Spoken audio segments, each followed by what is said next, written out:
झूठ पे झूठ बोलती जा रही है, शर्म नहीं आती? जिस दिन से मिली है उसने तो झूठ पे झूठ बोलती जा रही है। शक्ल देखो कितनी भोली है, लेकिन अंदर से लोमड़ी है। अरे गलती तो मेरी है जो मैं तुम्हें अपनी जिंदगी मिला और तुमसे प्यार कर बैठा। खोजता हूँ अपने आप को कि क्यों मैं तुमसे मिला, क्यों मैं तुमसे प्यार कर बैठा। I am Ipsita, welcome back to my channel. চলে এসেছি আবার একটা নতুন ভিডিও নিয়ে। তো আজকের ভিডিওর শুরুতে যে ইন্ট্রোডাকশনে ডায়লগগুলো শোনালাম, এটা ভাগাম ভাগ সিনেমা থেকে। তো এই সিনেমার এই ডায়লগটাই কেন শোনালাম, কারণ এই ডায়লগটা এখন আমি যাকে নিয়ে ভিডিওটা করতে বসেছি তার জন্য একেবারে অ্যাপ্রোপ্রিয়েট।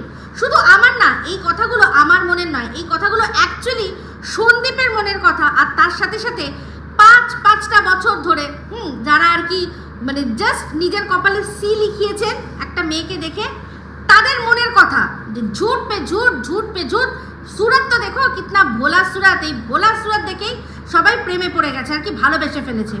তো আমি আগেও বলেছি আর এখনও বলছি, ওকে এখন সবচেয়ে যে বেশি হেট করে, মানে আমাদের এই টিমকে সবচেয়ে যে হেট করে তারাই হচ্ছে আগে সবচেয়ে ওকে ভালোবাসতো, তারাই ওকে এখন সবচেয়ে বেশি হেট করে। তো আজকে এক্ষুনি একটা ভিডিও দিয়েছে, যে ভিডিওটা দেখলাম আর সেটা নিয়ে অবশ্যই কিছু বলতে হতোই। অ্যাকচুয়ালি আজকে যে ভিডিওটা দিয়েছে সেই ভিডিওর মধ্যে যে কথাগুলো বলেছে সেই কথাগুলো কিছুই না, আমার অনুমানের ওপর জাস্ট একটা শিলমোহর বসানো।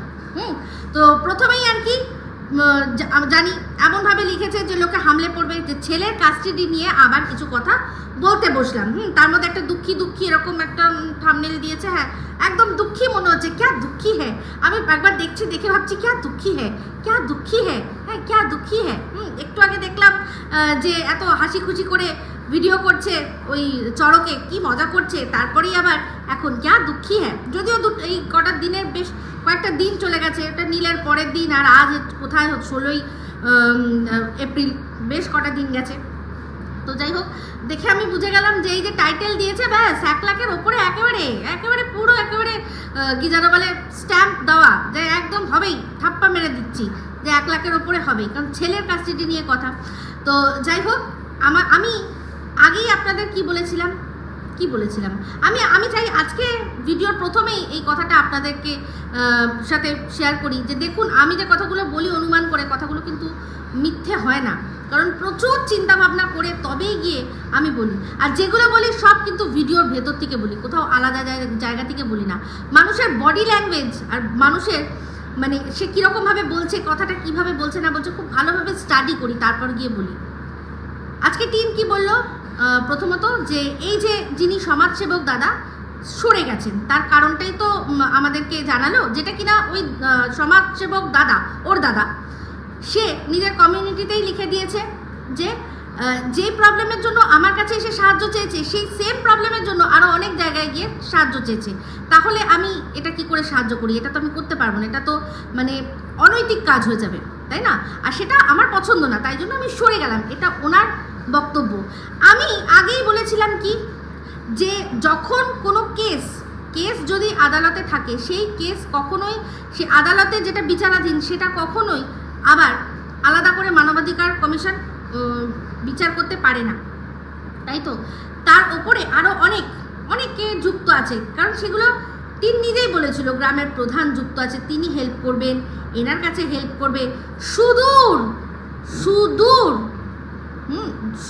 অনেক দূর থেকে বসে অনেকে হেল্প করছে, সেই হেল্পগুলোকে এখন কি করে ও প্রত্যাখ্যান করবে। তো আমি এটা বলেইছিলাম যে অনেক দূর, মানে ব্যাঙ্গালোর থেকে কলকাতা নাড়ানো হচ্ছে। এই কথাটা কিভাবে বলেছিলাম, কারণ যে ব্যাঙ্গালোরে থাকে সে নিজেই নিজের ভিডিওর মধ্যে বলেছিল যে আমি ওইখানে দূরে থাকি, তো কী আছে, দূর থেকে বসে আমি এখানে এমন কাজ করে দেবো যারা এখানে বসেও করতে পারবে না, নিজেই বলেছিল।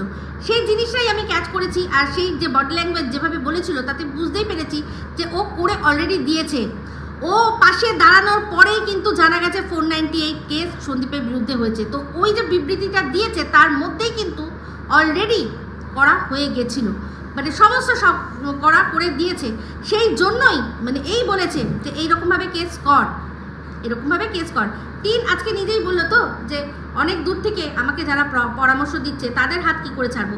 তো সেখানে টিনের কমিউনিটিতে টিন নিজেই দেখেছিলেন, একটা ভিডিও করে বলেছিল যে রুমালি পাশে যখন এসে দাঁড়িয়েছে তার জন্য কত থ্যাংক ইউ জানিয়েছিল। তারপর এটাও বলেছিল যে আমি খুব খারাপ ব্যবহার করেছি, আমাকে দিয়ে না ওরা করিয়েছে, মা ছেলে আমাকে দিয়ে করিয়েছে। যেই মা ছেলেকে অন ক্যামেরা আঙুলে এরকমভাবে নাচাতো, সেই মা ছেলে নাকি ওকে দিয়ে কাকে না রুমালিকে ছোট করিয়েছে। বলুন ভাবা যায়? হাস্যকর না? হাস্যকর না? মা ছেলে তো চুপচাপ মুখ বুজে রুমালির কাজই করছিল আর মাসে 10,000 টাকা নিয়ে খুব সুখেই ছিল, সুখেই ছিল। মা ছেলেকে জানালো কে যে প্রচণ্ড বেশি টাকা কামাচ্ছে? এই যে দিদি জামাইবাবু আমাদের দেখিয়ে দেখিয়ে অনেক টাকা কামাচ্ছে, তুমি ভাবতে পারবে না। লাখ টাকার ওপরে কিন্তু তারা বাড়িতে তোলে। আর আমাদের কি দেয় না, প্রথম 25 বলেছিল, তারপরেও সেখান থেকে 10,000 টাকা, মাত্র 10,000 টাকা আমাদেরকে দেয়। তো সেখানে এই যে কথাগুলো বলে না, মানে হাসিও পায়। যারা বোঝার তারা ঠিক বুঝবে। যে ছেলে কিনা এই সন্দীপ, যে ছেলে কিনা ওখানে ওই যে শাড়ির ব্যবসার নামে তাকেও সেখানেও যে টাকা দিয়ে প্রথমে বলে চুক্তি করেছিল যে তোকে এই টাকা দেবো, সেটা না দিয়ে তারপর আমার শাড়ি বিক্রি হচ্ছে না বলে তার স্যালারি কমিয়ে দেওয়ার পরেও সে দিদির কাজটা করে, সে কখনো প্রতিবাদ করবে? সে প্রতিবাদ করবে যে না আমার 10,000-এ চলছে না, আমার আরও চাই, সেই জন্য দিদি জামাইবাবুকে ছোট করবে? হতে পারে?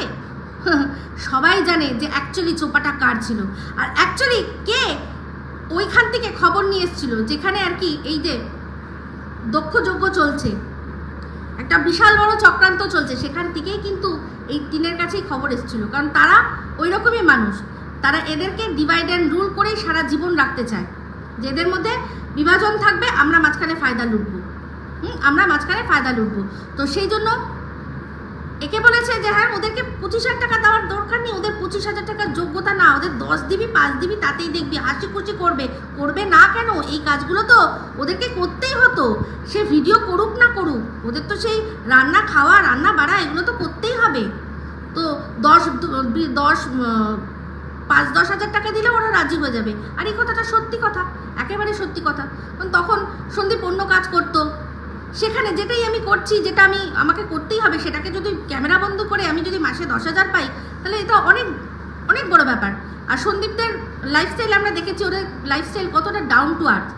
আর তখন মানে এখন ওরা যা ইনকাম করে তাতে এই লাইফস্টাইল, আর তখন তো আরও ইনকাম কম ছিল, ওরা আরও মানে একেবারে সাধারণভাবে থাকতো, একদম সাধারণভাবে থাকতো। ওদের ওরকম কোনো, ওদের মধ্যে আজ পর্যন্ত সেই লালসা বা শো অফ সেরকম কিছু দেখিনি। সন্দীপকে তো হালে দেখি তাও একটুখানি মানে গেট আপ করে থাকে। আগে তো সেটুকুও নিজের দিকে দেখতো না, শুধুমাত্র সংসারের দিকে, নিজের কাজ নিয়ে থাকতো, নিজের দিকে ফিরেও তাকাতো না। তারই ফল আজকে ভুগতে হচ্ছে সন্দীপকে, তারই ফল ভুগতে হচ্ছে। তো সেখানে এদেরকে বলেছে যে 10,000 দিলেও করে দেবে, 25,000 দেওয়ার কোনো দরকার নেই, 25,000-এর যোগ্যতা ওদের না। আর ওদেরকে বলেছে দিদি জামাইবাবু এত কামাচ্ছে, তোদের মাত্র 10,000 টাকা দিচ্ছে, এই বাবা কি অন্যায় হচ্ছে, তোরাও তো করতে পারিস, তোরা তো শিখে গেছিস কীভাবে করতে হয়, করতে পারিস না? এইরকম খেলাটা খেলেছে। তো এই চোপা তো চট করে ঢুকিয়ে নিয়েছে। কীরকম লোভী ভালো করেই জানেন, পয়সার কীরকম লোভ। তো সেরকম ওই এই মা ছেলেকে বুঝিয়েছে যে আমরা নিজেরা নিজেদের কাজ করব। দিদি জামাইবাবুর সাথে যা করছি আমার একটা ইমেল আইডি আছে, সেই ইমেল আইডিটা দিয়ে আমরা চ্যানেল করব এখানে বিয়ের পরে, যে সেই জন্যই সারনেমটা মিত্র। যেমন কিনা এখন ওই যে শর্টস চ্যানেলটা খুলেছে ওর বন্ধুর আইডি দিয়ে। তো আইডিটা বড় কথা না, বড় কথাটা হচ্ছে কাজটা কে করে। তো কাজটা ওখানে সন্দীপ করতো, ও ভিডিও করে দিত, সন্দীপ এডিটিং করতো, আর বাদবাকি যা একটা চ্যানেল চালাতে যা লাগে সেটা করতো। ফ্রন্টে মুখটা ওর রেখেছে। তো সেইগুলো দেখেই আর কি রুমালি সহ্য করতে পারেনি। তার উপর গাড়ি, ওরে বাবারে বাবা, তোরা ওই প্রত্যন্ত গ্রামে থাকিস, আমি যেরকম গাড়ি চড়বো তোরাও গাড়ি চড়বি? তোরা তো তাহলে আমার সমকক্ষ হয়ে গেলি, একদম না। তো সেই জন্য আরো বেশি গাড়ি কিনলে তো সমতুল্য হয়ে যাবে। তো সেই জন্য কি করলো না, আগা দেখলো না পাছা, জাস্ট বন্ধ করে দিল চ্যানেল দুটো। যেই চ্যানেলে কিনা এই যে যেই বাচ্চার জন্য এত চিন্তা ও প্রকট করে। আর তাছাড়াও ওর যে 2 টাকার কয়েকটা দালাল আছে, যারা এসে আমাদের এখানে, বিশেষ করে আমার চ্যানেলে তো দেখি 2-1টা আছে, সেই পোষা কুকুরগুলো এসে ভৌ করে তারা, একদম। কারণ এদের কোনো নিজস্ব বিচার বুদ্ধি নেই। ও যেটা বলতে বলছে বলে দিচ্ছে, ওগুলো সব একটা আইডি, ওগুলোর পিছনে কোনো মাথা নেই, জাস্ট বলে দিচ্ছে যেটা বলতে সেটাই বলছে। তো সেই জন্য তাদেরকে কোনো রকমভাবে ভিউয়ার্স বলে সম্মান জানানোর আমার কোনো ইচ্ছাই নেই। আজকে উইদাউট এনি রিজন আমাকে বলছে যে আমার চ্যানেল নাকি নোংরা চ্যানেল, নোংরা। যে যার হয়ে বলতে এসছে যে বগল তুলে বগল চেঁচে চেঁচে ফেমাস হয়েছে, তার হয়ে বলতে এসে বলছে নোংরা। নোংরা। ওরকম যদি সবার হাজবেন্ডরা দেয় না, পারমিশন দেয়, ওরকম অনেকেই বগল চেঁচে আর কি ব্রা পরছি কি প্যান্টি পরছি দেখিয়ে ফেমাস হয়ে যেতে পারে। সেরকম হয়ে যেতে পারে। কথা বলতে পারবে, এরকম কথা বলতে পারবে। তো যাই হোক, যেটা বলছিলাম যে সেই জন্য যেই বাচ্চার জন্য এত কথা বলছে, সেই বাচ্চার কথা চিন্তা না করেই জাস্ট চ্যানেল দুটো বন্ধ করে দিল, চিন্তাও করলো না যে বাচ্চাটার কি হবে। তখন ওদের কি অবস্থা হয়েছিল, তখন কি অবস্থা হয়েছিল। তো যাই হোক, তারপর ঘুরে দাঁড়িয়েছে, কারণ সেটা দাঁড়াতেই হতো। আর ও যে যেগুলো করেছিল সেগুলো সমস্ত অনেক অনেক কন্ট্রোভার্সি ক্রিয়েটাররাই তখন কন্ট্রোভার্সি এরকমভাবে হতো না। জাস্ট ব্লগিং চ্যানেলেই অনেকেই আছে যে এই রুমালের আসল রূপটা ধরিয়ে দিয়েছিল, তখন সাপোর্ট পেয়েছিল তখন সন্দীপ আর টিম। সেই জন্য হু করে চ্যানেলটা এগিয়ে গেছে, নতুন চ্যানেল করেছে, এগিয়ে গেছে, কারণ দর্শকদের কাছে পৌঁছেছে যোদের সাথে কি অন্যায়টা হয়েছে। ঠিক আছে, তো যাই হোক, যেটা বলছিলাম যে সেই যে সুদূর থেকে হেল্প, আমি আগেও বলেছি আর এখনও বলছি, আমি জানি যে কলকাটি ওখান থেকেই নড়ছে। আর তার সাথে সাথে একজন আছে, দেখবেন যার আইডিটা দেখে মনে হয় ভুরু দুটো দেখবেন যেন মনে হচ্ছে যে দুটো শুয়োপোকা ভালোবাসাবাসি করছে, তাও আবার পেছন দিক দিয়ে, একে অপরের পেছন দিক দিয়ে ভালোবাসাবাসি করছে, এরকম একটা দুটো ভুরু নিয়ে একজন আছে, যার জাস্ট সারনেম হচ্ছে ঘোষ, দেখতে খানিকটা মোষ। সে প্রত্যেকটা কমেন্ট বক্সে এসে লেখে কি হচ্ছে না হচ্ছে, হ্যাঁ কোন পথে এগোচ্ছে, কীরকমভাবে হেল্প করছে। সেও কিন্তু জড়িত, সে আবার কোথাকার, সে আরেক হায়দ্রাবাদ। সমস্ত কিছু খবর চলে আসে মানুষের কাছে, সব আসে, সমস্ত কিছু আছে। কিছু মানুষ আছে যারা কিন্তু সব দিকে লক্ষ্য করছে। আর এখন প্রোফাইল সবার সব সোশ্যাল মিডিয়া হ্যান্ডেলেই রয়েছে, সেখান থেকে বার করতে বেশি সময় লাগে না যে কোথা থেকে কে কলকাটি নাড়ছে। তো বুঝতে পেরেছেন, যাকে কিনা অনেকেই গিয়ে এই ছাগলের তৃতীয় সন্তান বলেন যে 3 নম্বর হাজবেন্ড যার কথা বলেন, তার কথা বলছি, সেও জড়িত রয়েছে। তো যাই হোক, আমার কথাগুলো যে সত্যি সেগুলো বুঝতে পারলেন, যে আমি প্রথমেই বলেছিলাম। আর তার মধ্যে আর যার কথা বলেছি, ওই মাউসিজি, ছোট মামা, মামি, বড় মামা, সবাই আছে, সব মিলে আমার আগের ভিডিওটাই দেখে নেবেন, তাহলেই বুঝতে পারবেন, পুরো খোলসা করে বলেছি। তো চলে আসি এবার সেই জন্য টিনের ভিডিওর মধ্যে প্রথমেই দেখলাম আবারও সেই চোখ মুখের অবস্থা। সেখানে বলছে যে আমার শরীর ভালো না, আমার জ্বর, আমার ঠান্ডা, সমস্ত কিছু, নিঃশ্বাস নিতে কষ্ট হচ্ছে, তাও এই ভিডিওটা করেছে। দিস্তা সে করেছে হচ্ছে গিয়ে জেরক্স, সেগুলো যথা জায়গায় পৌঁছে দিচ্ছে। যথা জায়গায় পৌঁছানো সব খুব ভালো কথা, সমস্ত খুব ভালো কথা, মানছি। আসি বাচ্চার কথায়। বাচ্চা তো মা যখন প্রথমেই আসলো তখন নিয়ে আসতে পারতো, নিয়ে আসেনি। 8 মাস পর এখন মনে হচ্ছে যে আমার আর কিচ্ছু চাই না, বাচ্চাটাকে শুধু চাই, তাই তো। ভিডিওর মধ্যে কথাগুলো কি বললো আপনারা যদি ভালো করে শোনেন তাহলে বুঝবেন। বললো যে আমি ঘুরছি, বেড়াচ্ছি, হাসছি, খেলছি, ভিডিও দেখছি, কিন্তু আমার ভেতরে কি চলছে তোমরা বুঝতে পারো না। মাঝে মাঝে তার বহিঃপ্রকাশ হয়ে যায়, যেরকম কিনা হয়েছিল এই যে সন্দীপকে যা নয় তাই গালাগালি দিয়েছিল সেই দিন।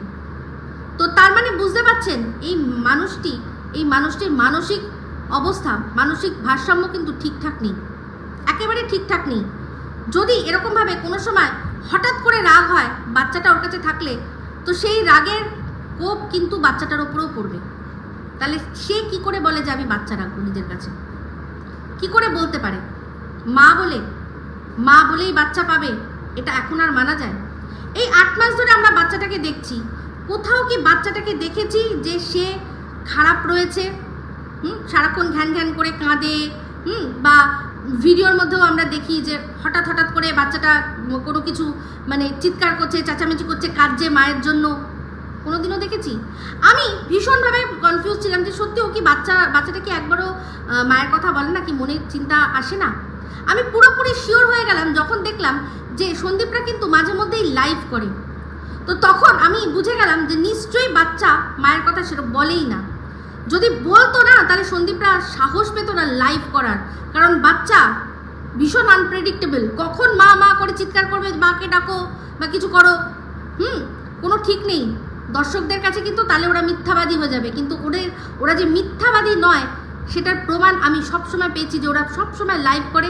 আর অনেক সময় কৃষাণু থাকে, একদিন শুধু ঘুমোচ্ছিল, কাঁচা ঘুমে ওকে তুলেছিল বলে ও কৃষাণু রেগে গেছিলো, বাদবাকি কিন্তু যখনই ও জেগে থাকে অনেক সময়, আগের দিন তো সোফার মধ্যে উঠে বাইক চালাচ্ছিল। তো এরকম আমরা কিন্তু ওদের লাইভ দেখি। যদি সত্যিই বাচ্চা মায়ের জন্য কাঁদতো না, ওরা সাহস পেত না লাইভ করার, ওরা সাহস পেত না। তো এখানে পরিষ্কার বোঝা যাচ্ছে যে বাচ্চা খুব ভালো আছে, আর বাচ্চার মাও খুব ভালো করে জানে। এবার দেখুন এই এত 8 মাসের মধ্যে মনে হয় একবার দুবার জ্বর এসছে, সর্দি কাশি এসছে, সে তো হবেই। সে তো আমিও, আমার বাচ্চা আমার সাথে থাকে, সবসময় লেপ্টে থাকে, তার সত্ত্বেও হয়। সে তো বাচ্চা তো অসুস্থ হবে, সেটা নিয়ে কোনো বড় কথা না। কিন্তু খাওয়া দাওয়া পড়াশোনা, বাচ্চাটার চেহারার মধ্যেই দেখবেন যে পরিষ্কার বুঝে যাবেন যে কতটা বাচ্চার যত্নে রয়েছে আর বাচ্চা হ্যাপি রয়েছে। সবাই দেখবেন, তাহলে বুঝে যাবেন।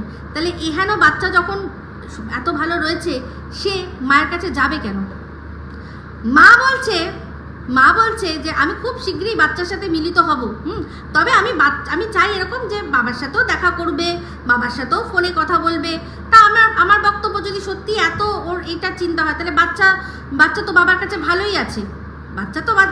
ভালোই আছে, ও তাহলে নয় ফোনে কথা বলবে, দেখা করবে, যদি আদালত থেকে পারমিশন দেয়। তো আদালত যদি মানে যে ও এইসব করার জন্য, বাচ্চার সাথে মিলিত হওয়ার জন্য ফিট, তো আমি তো বলছি ও ফিট না।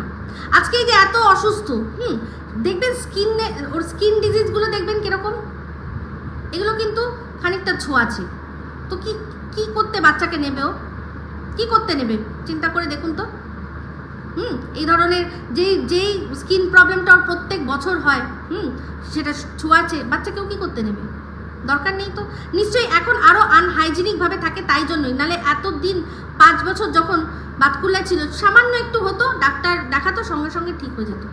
কিন্তু এখন দেখুন তো, বলছে যে ডাক্তারের কাছে গেছি, কিন্তু আমি সন্দেহ আছে আমার প্রচুর, ও কোনো ডাক্তারের কাছে যায়নি। আর অসুস্থতা যেটা হয়েছে সেটা মানে বুঝতে পারছে যে হার মানতে চলেছে, সেই জন্য কান্নাকাটি কিছু করে চোখ ফুলিয়েছে। আর অশান্তি তো চারদিকের ওর রয়েইছে, এটা তো সত্যি কথা। শান্তিতে যে ও নেই, শান্তির মাঝে অনেক দিনই গত হয়েছে, সেটা পুরো পরিষ্কার বোঝা যায়। আর হবে না কেন? এটাকেই বলে কর্মা। তো যাই হোক, বাচ্চা তো বাবার কাছে থেকেও ওর সাথে ফোনে কথা বলতে পারে, তাই না? তার জন্য ওর কাছে কিসের জন্য আসতে হবে?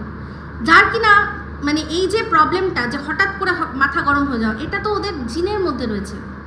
চিন্তা করে দেখুন, ওর বাবারও এরকম মাথা গরম হয়েছে, এমন মাথা গরম হয়েছে যে মানে কিছু চিন্তা করেনি, পুলিশ সবার সামনেই মারতে তেড়ে গেছে। অফ ক্যামেরা তো তারপর যা করার করেছে। ওর দাদা শুধুমাত্র বিয়ে ভেঙে যাবে সেই আশঙ্কায়, ভয়ে বোনকে বেধড়ক পিটিয়েছে। তো এগুলো তো ওর জিনের মধ্যেই রয়েছে, তার কিছু তো এফেক্ট পাবে। সেই জন্যই ওর হঠাৎ করে মটকা গরম হয়ে যায়।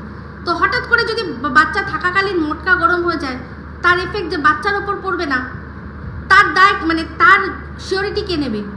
আজকের ডেটে তো কারণ নেওয়া উচিত নয়, কারণ আমরা তো সব ঘটনা দেখছি।